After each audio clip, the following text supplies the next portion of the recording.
Hi friends, ನಿಮ್ಮೆಲ್ಲರಿಗೂ ಕೂಡ ನಿಮ್ಮದೇ ಆಗಿರ್ತಕ್ಕಂಥ ಯೂಟ್ಯೂಬ್ ಚಾನಲ್ ಸ್ಟಡಿ ವಿತ್ ಪರಶುರಾಮ್ಗೆ ಸ್ವಾಗತ ಅಂತ ಹೇಳ್ತಾ, ಇಂದು 8ನೇ ತರಗತಿ ವಿಜ್ಞಾನದಲ್ಲಿ ನಡೆದಿರ್ತಕ್ಕಂಥ SA2 ಪರೀಕ್ಷೆ 4-4-2026 ಕೀ ಉತ್ತರಗಳನ್ನು ನೋಡೋಣ. ವಿಡಿಯೋನ ಲೈಕ್, ಶೇರ್ ಮತ್ತು ಸಬ್ಸ್ಕ್ರೈಬ್ ಮಾಡೋದನ್ನು ಮಾತ್ರ ಮರೆಯದಿರಿ ಅಂತ ಹೇಳ್ತಾ ಈ ವಿಡಿಯೋವನ್ನು ಪ್ರಾರಂಭಿಸೋಣ.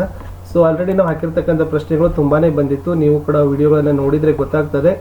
ಘರ್ಷಣೆ ಯಾವಾಗಲೂ ಒಂದು ರೀತಿಯ ಅಂತ ಕೇಳಿದರೆ ಅದ್ರ ಬಂದ್ಬಿಟ್ಟು ಆಪ್ಷನ್ ಸಿ ಉಷ್ಣ ಉತ್ಪಾದನಾ ಬಲ ಅಂತಕ್ಕಂಥದ್ದು ಸರಿಯಾದ ಉತ್ತರ ಆಗಬೇಕು. ಸೆಕೆಂಡ್ ಒನ್, ಎಕ್ಸ್ ಮತ್ತು ವೈ ಎರಡು ವಸ್ತುಗಳು ಸಮತೂಕವನ್ನು ಹೊಂದಿದ್ದಾವೆ. ಎಕ್ಸ್ ಯು ವೈಗಿಂತ ಚಿಕ್ಕ ಸಂಪರ್ಕ ಪ್ರದೇಶವನ್ನು ಹೊಂದಿದೆ. ಜೇಡಿ ಮಣ್ಣಿನ ಮೇಲೆ ಇರಿಸಿದಾಗ ಏನು ಅಂತ ಕೇಳಿದ್ದಾರೆ. ಸೊ ಆಪ್ಷನ್ ಎ, ವಸ್ತು ಎಕ್ಸ್ ಮತ್ತು ವೈಗಿಂತ ಹೆಚ್ಚು ಆಳವಾಗಿ ಹೋಗ್ತದೆ ಅನ್ನೋದು ರೈಟ್ ಆನ್ಸರ್. ಥರ್ಡ್ ಒನ್, ಯಾವುದು ಬರಿದಾಗದ ಒಂದು ಸಂಪನ್ಮೂಲ ಅಂತ ಕೇಳಿದರೆ ಬರಿದಾಗದ ಅಂತ ಇತ್ತು. ಆಪ್ಷನ್ ಸಿ, ಸೌರ ಬೆಳಕು is the right answer. Fourth one, ಯಾವುದೇ ಮೇಲ್ಮೈ ಮೇಲೆ ಪತನಗೊಳ್ಳುವ ಬೆಳಕಿನ ಕಿರಣವನ್ನ ಏನಂತ ಕರೀತಾರೆ? ಅದನ್ನ ಪತನ ಕಿರಣ ಅಂತ ಕರೀತಾರೆ is the right answer. Last one, ಅರಣ್ಯ ಸಂರಕ್ಷಣಾ ಕಾಯ್ದೆ ಏನ್ ಹೇಳ್ತದಪ್ಪ ಅಂದ್ರೆ ನೈಸರ್ಗಿಕ ಕಾಡುಗಳನ್ನ ರಕ್ಷಣೆ ಮಾಡೋದು, ಜನರ ಅಗತ್ಯತೆಗಳನ್ನ ಪೂರೈಸೋದು. ಓಕೆನಾ? ಸೊ ಅದು ಆನ್ಸರ್ ಆಗಿರ್ತಕ್ಕಂಥದ್ದು ಇತ್ತು. 1 ಮಾರ್ಕರಲ್ಲಿ ಸ್ನಾಯು ಬಲ ಮತ್ತು ಗುರುತ್ವಾಕರ್ಷಣ ಬಲ ಎರಡನ್ನ ಒಟ್ಟಿಗೆ ಅನ್ವಯಿಸುವ ಒಂದು ಉದಾಹರಣೆಗಳನ್ನ ಕೊಡ್ರಿ ಅಂತ ಕೇಳಿದ್ದಾರೆ. ಇದು ಬಕೆಟ್ನಲ್ಲಿರುವ ನೀರನ್ನ ಮೇಲಕ್ಕೆ ಎತ್ತೋದು. ಇನ್ನು ದೃಷ್ಟಿ ವಿಕಲರು ಹೇಗೆ ಓದ್ತಾರೆ ಅಂತ ಕೇಳಿದ್ದಾರೆ. ಅವರೆಲ್ಲ ಬ್ರೈಲ್ ಲಿಪಿಯ ಸಹಾಯದಿಂದ ಏನ್ ಮಾಡ್ತಾರಪ್ಪ ಅಂದ್ರೆ ಓದ್ತಾರೆ. ನೆಕ್ಸ್ಟ್, ಕ್ಲಾಮಿಡೋಮೋನಾಸ್ ಸೂಕ್ಷ್ಮಜೀವಿಯ ಚಿತ್ರವನ್ನ ಬಿಡಿಸಬೇಕು. ಸೊ ಈತನಾಗಿರ್ತಕ್ಕಂಥ ಸೂಕ್ಷ್ಮವಾದ ಕ್ಲಾಮಿಡೋಮೋನಾಸ್ ಚಿತ್ರವನ್ನ ಬರೆದು ಸೊ ಸಿಂಪಲ್ ಆಗಿರ್ತಕ್ಕಂಥ ಭಾಗವನ್ನು ಗುರುತಿಸಿದ್ರು ಕೂಡ ನಿಮಗೆ 1 ಮಾರ್ಕರ್ ಕೊಡ್ತಾರೆ. ನೆಕ್ಸ್ಟ್, ಕೆಳಗೆ ನೀಡಿರುವ ಸರಿಯಾದ ಪದದೊಂದಿಗೆ ವಾಕ್ಯ ಪೂರ್ತಿಗೊಳಿಸಿ ಅಂತ ಕೇಳಿದ್ರು. ಡ್ಯಾಶ್ ವಸ್ತುವಿನ ಜೀವನವನ್ನ ಅದರ ಮೂಲ ರೂಪದಲ್ಲಿ ವಿಸ್ತರಿಸ್ತದೆ ಅಂತ ಕೇಳಿದರೆ ಮರುಬಳಕೆ is the right answer. Last one, ಕೃಷಿ ಭೂಮಿಗಳಲ್ಲಿ ಬೀಜಗಳನ್ನ ಪರಿಣಾಮಕಾರಿಯಾಗಿ ಬಿತ್ತಲು ಬಳಸುವ ಉಪಕರಣಗಳನ್ನ ಕೇಳಿದರೆ ಬಿತ್ತನೆಗೆ ಏನ್ ಮಾಡ್ತಾರೆ? ಬೀಜ ಬಿತ್ತೋ ಯಂತ್ರ ಅನ್ನೋದನ್ನ ನೀವು ಬರಿಬಹುದು. 2 ಮಾರ್ಕರ್ ಕ್ವಶನ್ಸ್. ಕೆಳಗಿನ ಉದಾಹರಣೆಗಳಲ್ಲಿ ವ್ಯಕ್ತವಾದ ಬಲದ ವಿಧವನ್ನ ಗುರುತಿಸಬೇಕಾಗಿತ್ತು ಅಂತ ಕೇಳಿದರೆ ಸೊ ಟೋಟಲಿ 4 ಇದಾವೆ. ಸೊ ಅದರಲ್ಲಿ ಫಸ್ಟ್ ಸ್ನಾಯು ಬಲ, ಸಂಪರ್ಕ ಬಲ, ಕಾಂತೀಯ ಬಲ, ಸಂಪರ್ಕರಹಿತ ಬಲ, ಗುರುತ್ವಾಕರ್ಷಣ ಬಲ, ಸಂಪರ್ಕರಹಿತ ಬಲ, ಸ್ನಾಯು ಬಲ, ಸಂಪರ್ಕ ಬಲ.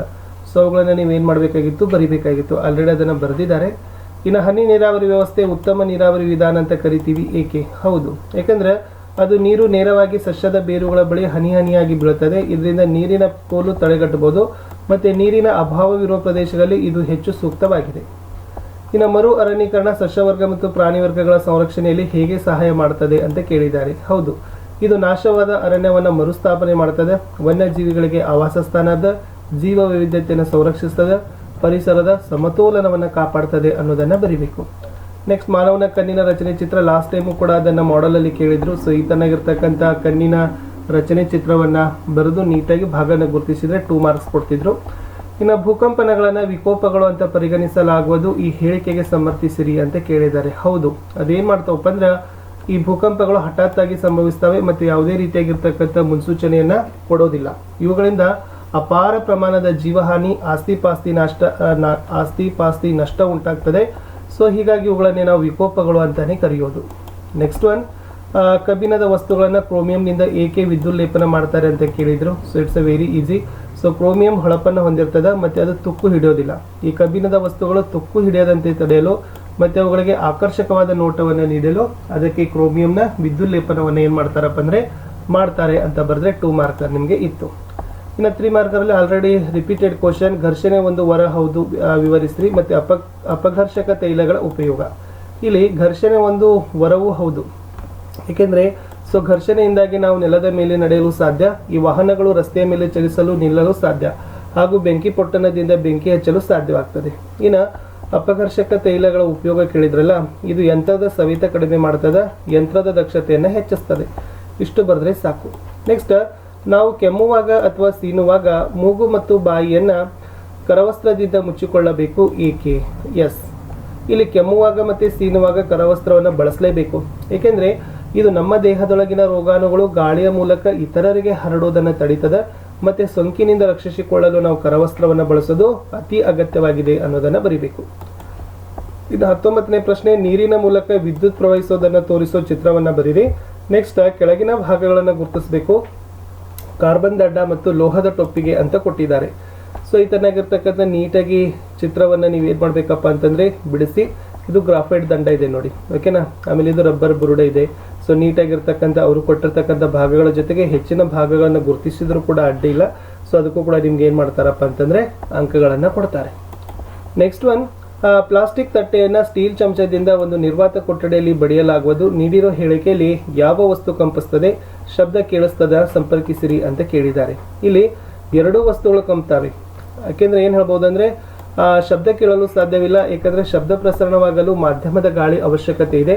ಸೊ ನಿರ್ವಾತದಲ್ಲಿ ಶಬ್ದ ಚಲಿಸೋದೇ ಇಲ್ಲ ಅಂತ ಬರಿಬೇಕು.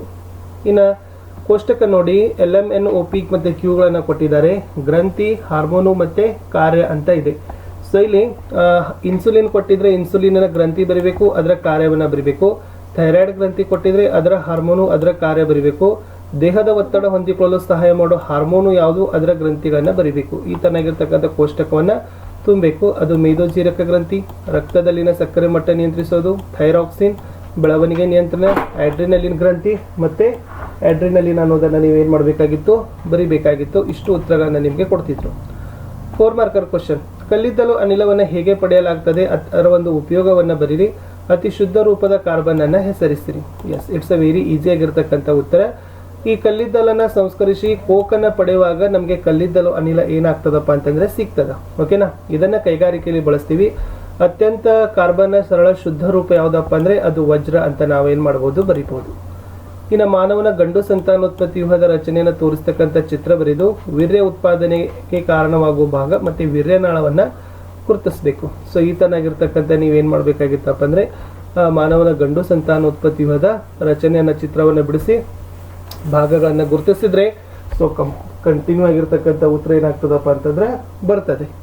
ಇನ್ನು ನೆಕ್ಸ್ಟ್ ಲಾಸ್ಟ್ 5 ಮಾರ್ಕರಲ್ಲಿ ಒಬ್ಬ ವ್ಯಕ್ತಿಯು ಮರವನ್ನು ಗೃಹ ಬಳಕೆ ಇಂಧನವಾಗಿ ಬಳಸ್ತಾನೆ. ಮರವು ಗೃಹ ಬಳಕೆ ಇಂಧನಕ್ಕಿಂತ ಉತ್ತಮವೇ ಅಂತ ಕೇಳಿದ್ದಾರೆ. ಸೊ ಇಲ್ಲ, ಯಾಕಂದರೆ ಮರ ಉತ್ತಮ ಇಂಧನವಲ್ಲ, ಏಕೆಂದರೆ ಉರಿಯುವಾಗ ಅಧಿಕ ಹೊಗೆಯನ್ನು ಏನು ಮಾಡ್ತದಪ್ಪ ಅಂದರೆ ಬಿಡುಗಡೆ ಮಾಡ್ತದೆ. ಇನ್ನು ಗೃಹ ಬಳಕೆ ಇಂಧನಕ್ಕೆ ಪರ್ಯಾಯವನ್ನು ಸೂಚಿಸ್ರಿ ಅಂತ ಕೇಳಿದ್ದಾರೆ. ಸೊ ಪರ್ಯಾಯವನ್ನು ನಾವು ಏನೆಲ್ಲ ಕೊಡ್ಬೋದು, LPG ಮತ್ತು ಬಯೋಗ್ಯಾಸ್ಗಳನ್ನು, ಜೈವಿಕ ಅನಿಲಗಳನ್ನು ಕೊಡ್ಬೋದು.